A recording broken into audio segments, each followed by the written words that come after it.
Welcome to Muscles and Magic the Gathering, and you are here because you want to learn all about the Secret Lair Commander Deck release of 20 Ways to Win. You want to know what cards are in it, how to upgrade it, how to make it better. You want to just enjoy something that's a passion of all of ours, Magic the Gathering. Now, I love Secret Lair. I bought almost every Secret Lair that's come out over the past couple of years. Secret Lair cards comprise a massive part of my collection. I'm a huge fan of everything Secret Lair.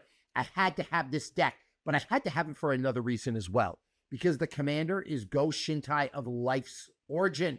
Now listen, I've got 50 plus full commander decks. They live intact. You can grab them. You can play with them as is. I don't use proxies. I don't switch cards between decks. I mean, when I tinker, I do permanently, but these decks exist. And what I mean by that is, if I have a demonic tutor in a deck, it lives in that deck. I don't borrow it to put in another deck.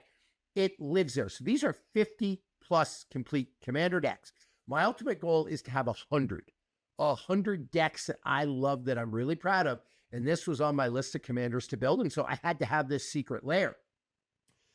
So this video is dedicated to this deck that I absolutely love, and I'm going to talk about how I upgraded it and why. I upgrade all my decks. I'm constantly upgrading my decks. In fact, if you are a fan of my video series, you might watch a video, then go down to the deck list and say, hey, this is a little bit different than what he displayed in the video. Because in real time, every day, I am tinkering with my decks. It's one of my favorite things to do. Now, listen, I'm the muscle. I'm Bobby Maximus. I fought in the UFC. You can see the poster behind me. I have a World Masters Brazilian Jiu-Jitsu Championship. Men's Health named me one of the 100 fittest men of all time. You'd think I train all day. But in my most private moments, when I want to have fun, I am in this office and I am doing Magic the Gathering. I'm constantly tinkering with my decks. I'd say it's a passion, but it's turned into an obsession for me. So anyway, I'm always tinkering my decks, always upgrading, and you know I had to upgrade this one, and I can't just let a deck sit still. The minute a new card comes out, I've got to figure out a way to add it to the deck. So with all that in mind, let's talk a little bit about how this deck works and the commander. Now, first of all, this deck is called 20 Ways to Win, and there are literally, there's a checklist there. I was looking on the back. It's a Secret Lair thing. But there are literally, there's a check mark of 20 ways you can win a game with this deck.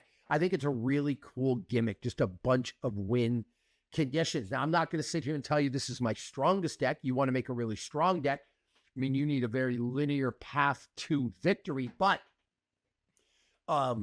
this deck is a ton of fun. And this is one of the ones, if I do play at the LGS, I love to bring, because I get a kick out of this deck. Anyway, there are 20 total ways to win. The commander is Go-Shintai of Life's Origin. Legendary enchantment creature. It's a shrine. If you pay one of each color of mana, you return target enchantment card from your graveyard to the battlefield. Whenever Go-Shintai of Life's Origin or another non-token shrine you control enters, create a 1/1 colorless shrine enchantment creature token. That is our commander. All right. After the commander, we're going to talk about creatures, and we're going to start with the creatures I cut, and then we'll show the creatures that I'm putting in. The first creature I cut from the deck. And by the way, you can go check the original deck list of this on Magic the Gathering's website. I'll put a link to it in the show notes. All right. But they've got the Secret Lair Commander Deck 20 Ways to Win full deck list on the website. Again, I'll put it in the show notes. But this is one of the ones that got cut, the Sun-Scorched Region. It's a great card. Flying, whenever an opponent casts a spell, put a 1/1 counter on Sun-Scorched Region, you gain 1 life. I think it's a great card. I just had to cut it to make room for some other cards. One of the things I wanted to do with this deck is use a lot of the shrines that I have that I've collected throughout the years.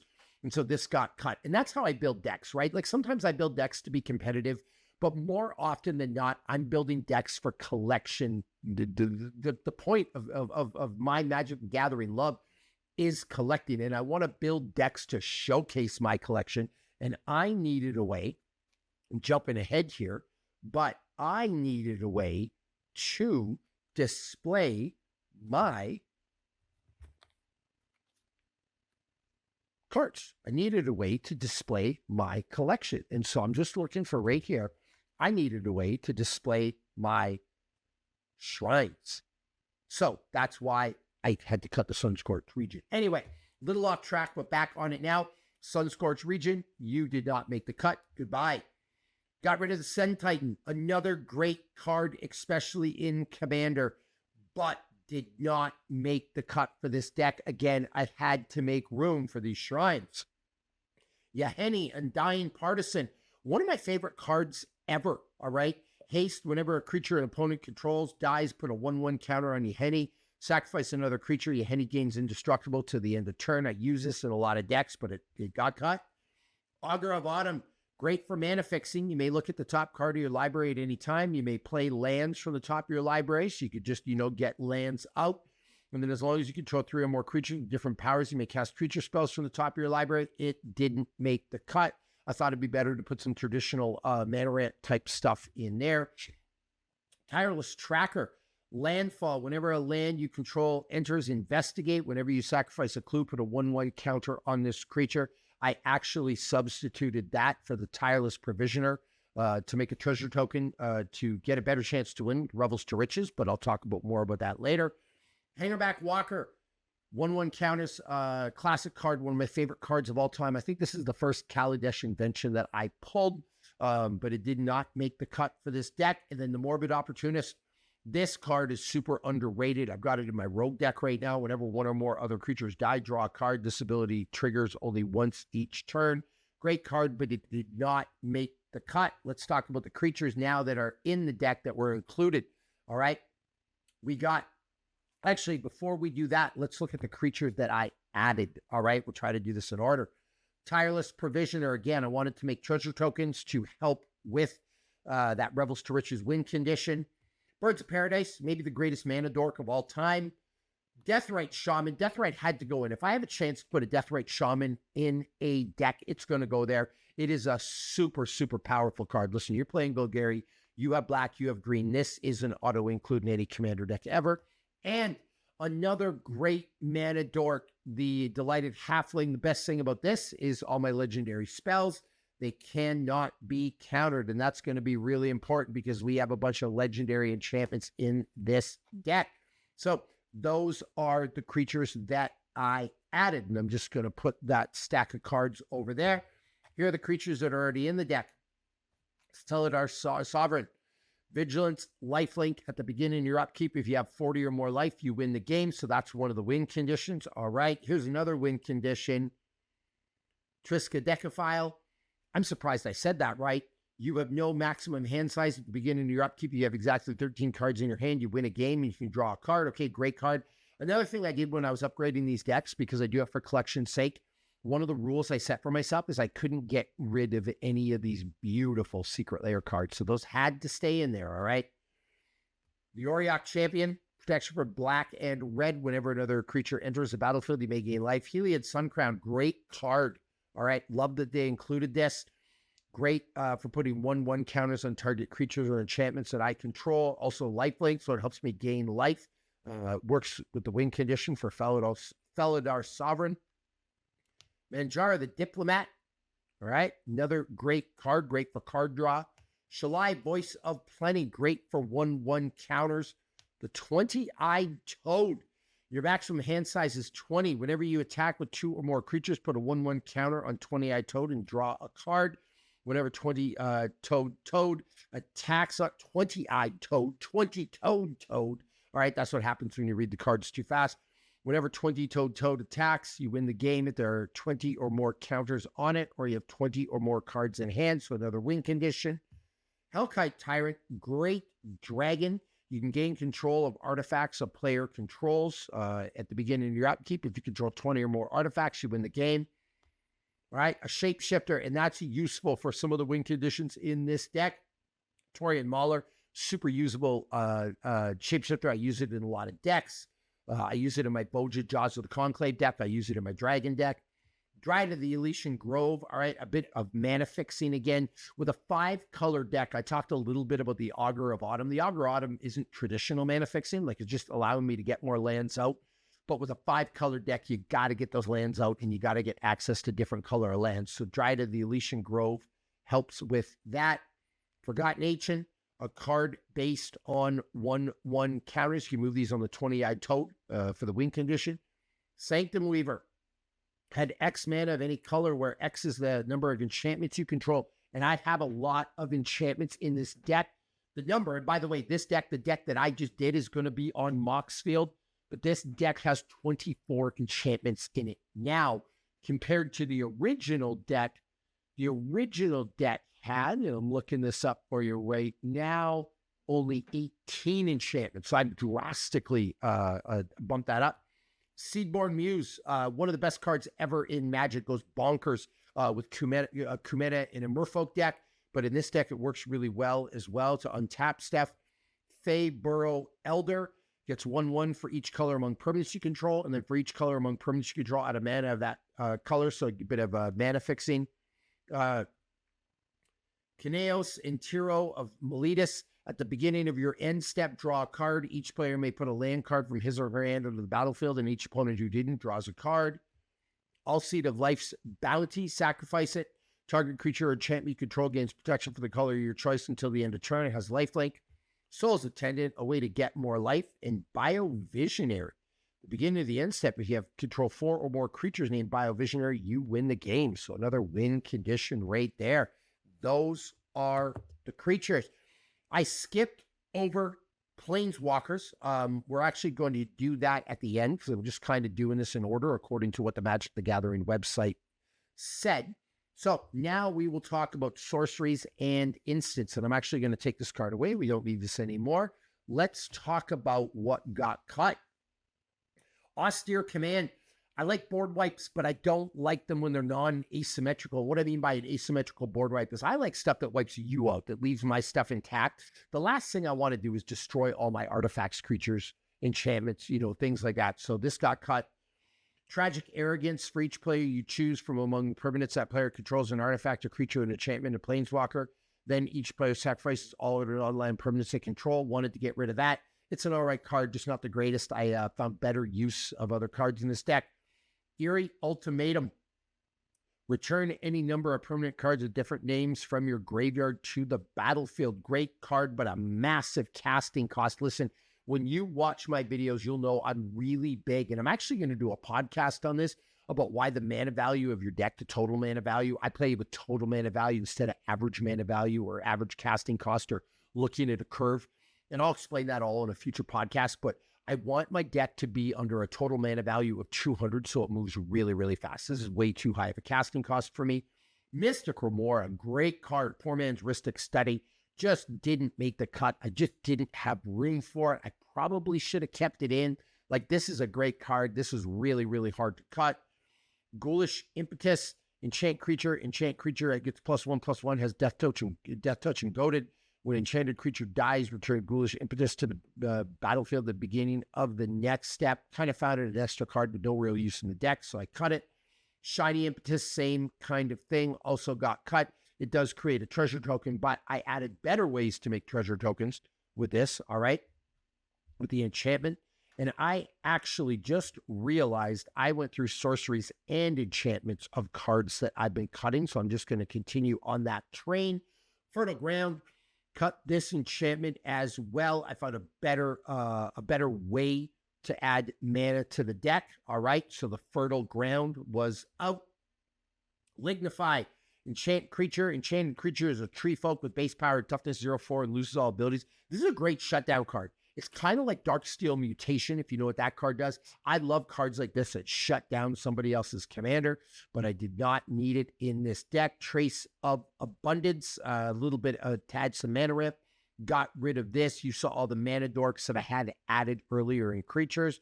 All right, so that covers it. You saw a spoiler about what got cut. Bobby, you really cut Lightning Greaves? Yes, I did cut Lightning Greaves, but we went over the sorceries, the instants that I cut, and the enchantments that I cut. So let's look at what I put back in here.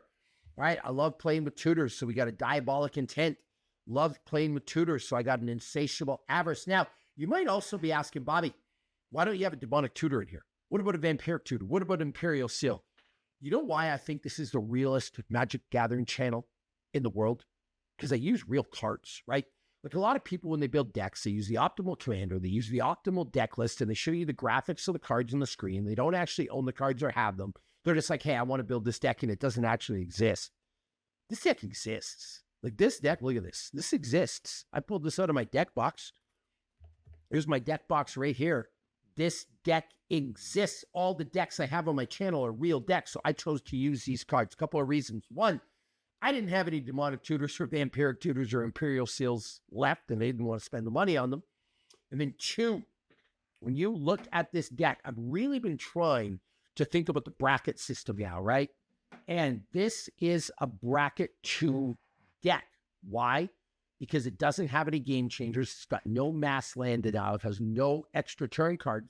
And I wanted to keep it a bracket 2. I put a demonic tutor in there. All of a sudden, there's a game changer. Now it's a bracket 3. So I went with these 2 tutors. Blasphemous Act, great card. I actually want to replace that with the new Deadpool card, the Deadpool version of it. But it's a great, it's a great board wipe if you need them. And I did take a lot of those board wipes out, so I wanted to make sure I had something that I could reset the game state if I had to.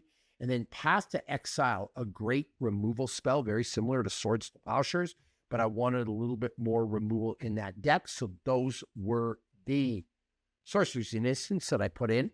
The ones that were already in the deck, we have Crib Swap. All right, Crib Swap is a great card. It's a changeling, and that changeling feature allows you to get one of the win conditions. Approach of the Second Sun, another big win condition, beautiful printing of this card.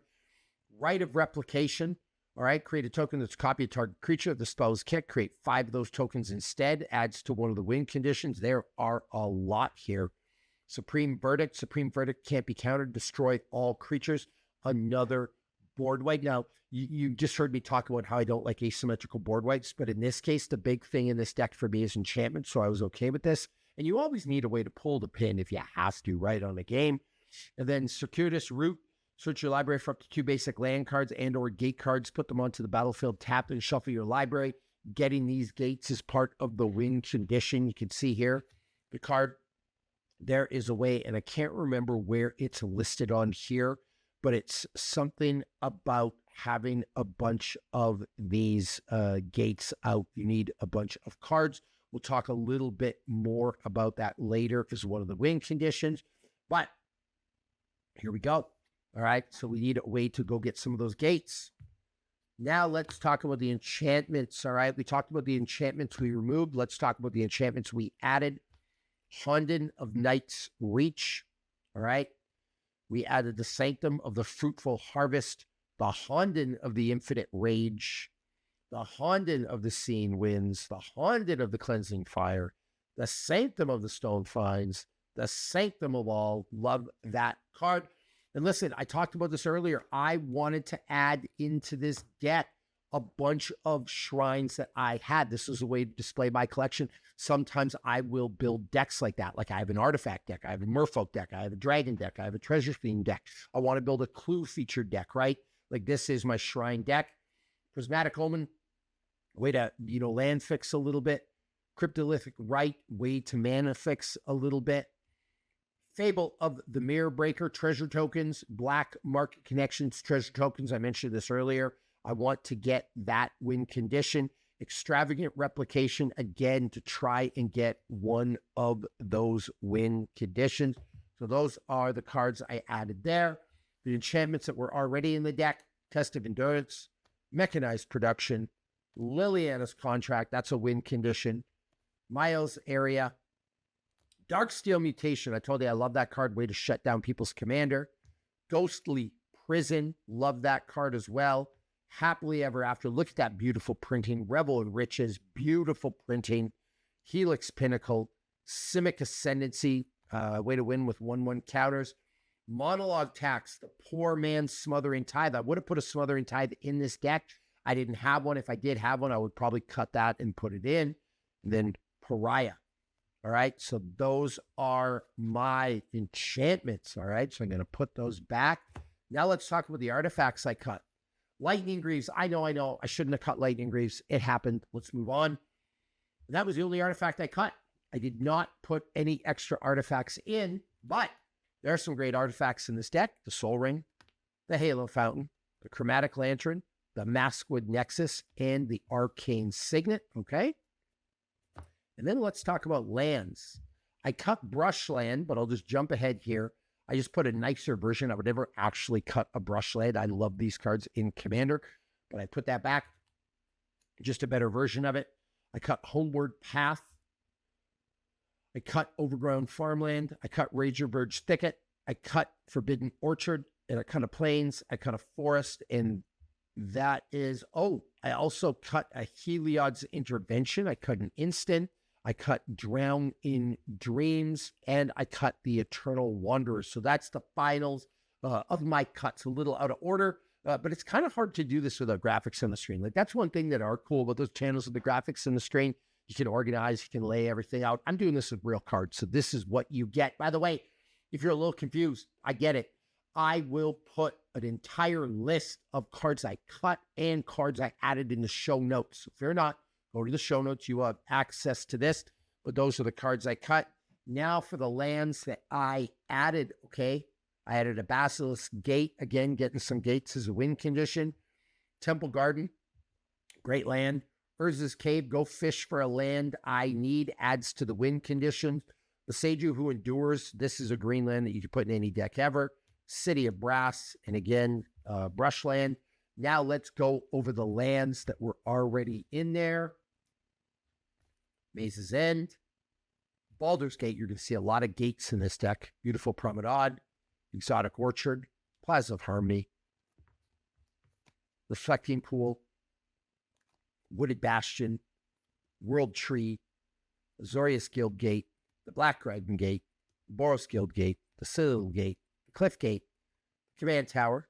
Darksteel Citadel. Demir Guild Gate. Gateway Plaza. Golgaria Guild Gate. Gone Gate. Roll Guild Gate. Heap Gate. Is it Guild Gate? Holy Gates, Batman. Major Gate or Manor Gate. Orzhov Guild Gate. Path of Ancestry. Radcoast Guild Gate. Celestia Guild Gate. Sea Gate. Simic Guild Gate. Thornglint Bridge. Oh, and I forgot about a couple of instances. So here we go. We are all out of order. I apologize for this, but a couple of more cards for you here that came in the Secret Lair. And this is what happens when you are a real guy playing real Magic the Gathering, but a Clever Concealment and the Sphinx Revelation, another way to card draw to add to this list. And the final card I want to talk about that I added is I took out the Eternal Wanderer and I put in Nicol Bolas Dragon God. I found Eternal Wanderer didn't do a lot to win in this deck, but Nicol Bolas Dragon God does. Nicol Bolas Dragon God has all the loyalty abilities of all other Planeswalkers on the battlefield, so you want to play with Planeswalkers against me, I'm going to have some cool stuff. But I can draw a card. Each opponent exiles a card from their hand or permanent they control. Great feature. I can destroy target creature or Planeswalker, so a little bit of creature removal that I can use on turn one. And not turn one of the game, but the first turn I bring Nicol Bolas out. And then the -8, each opponent who doesn't control a legendary creature or Planeswalker loses the game. Another win condition. So let's call this 21 ways to win. There we go. Bobby Maximus. Now, we've been talking a lot about this 20 ways to win. So here they are. I thought I would go over these. Let's just talk about this in context of the deck, and then we will wrap up. Forgot your sunscreen. Win using the Approach to the Second Sun. Barbershop Quartet. Win using Biovisionary. Here, Kitty Kitty. Win using Felidar Sovereign. Splish Splash. Win using Halo Fountain. Storybook Ending. Win using Happily Ever After. Tower of Power. Win using Helix Pinnacle. Bull in a China Shop. Win using Hellkite Tyrant. I mentioned that earlier. Notarize. That's Liliana's Contract. Face to Music. That's Mael's Aria. Gate Crasher. That's Maze's End. Remember I said about the gates? Let's just look at that for a second here. If you control 10 or more gates with different names, you win the name or you win the game. All right. Eighth Wonder, win using Mechanized Production. A Penny Satan, win using Rebel and Riches, hence why I added a bunch of treasure stuff to this deck. Counterpunch, win using Simic Ascendancy, so I had to pay attention to the counters. And actually altering this deck was really hard because I couldn't eliminate. You have no idea how long this took me because I couldn't eliminate any of the win conditions. So I really had to dial in with this and use this as my checklist. Test of Endurance, Trista Decaphile, win using 20-Toed Toad, And then there's Ribbit. That was Ribbit 1. Ribbit 2 is win using 20 Toad with 20 counters. If you want the job done right, win by dealing 21 commander damage to the last opponent. All reliable, win by reducing last opponent's life to 0, and the library is closed. Win when the last opponent attempts to draw from an empty library. So there are the win conditions. This is the 20 ways to win. One of my favorite decks to alter. And it was one of my favorite decks to alter because, like I said, one of the things I really, really, really enjoy doing is tinkering with my decks. And a lot of times I can just swap out cards or I can do whatever. But with this, I had to pay attention to this master list. It was really, really difficult. So again, there's a list in the show notes of all the cards I cut, all the cards that I added. I originally bought this deck for $149.99. The current value on Moxfield, and there is a link to my Moxfield in the show note, is $545.91. It's a bracket 2 deck. There are no banned cards. I do play with banned cards sometimes, rule 0, but there are no banned cards. This is a true bracket 2. If you wanted to play a bracket 2 type game, this is probably the deck I would show up with. Like I said, I think it's a lot of fun, and it was a lot of work to do. It was really, really rewarding, and I got to showcase my shrines finally, which was really, really important to me. I had a lot of these shrines, and I wanted to showcase them, and so that's one of the ones that I really, really wanted to build. My 100 commander decks, I don't want like 100 elf decks. Not that somebody would actually do that, but I don't want them to be all identical. I want to make sure that by the time I have 100 decks and you look at them all, there is like something for everybody in it. There's somebody that likes playing with counters. There's an energy deck. There's a sliver deck. There's a pirate deck. There's a merfolk deck. There's a shrines deck. Like, I want them all. All right. I even have 2 Eldrazi decks, a colorless one and a colored Eldrazi deck. So there we go. Muscles, Magic the Gathering. This was a really, really fun build. In the comments, please let me know how you think I did. If there's anything you'd add, if there's anything you would still cut and add, that you've had some good luck with this deck. I know a lot of people love it. I would love to hear from you. I learned a lot. And by the way, I will alter my decks based on your suggestions. Like someone the other day with the dragon deck, they said, hey, you should use Reckless Barbarian. I totally forgot about that card from Baldur's Gate. I went right to my Baldur's Gate set. I pulled it out and I put it in my deck. So you make the suggestion, I may actually make the change. So you're building decks with me, which I love. So thank you again. 20 ways to win. Muscles, Magic the Gathering. Can't wait for the next episode.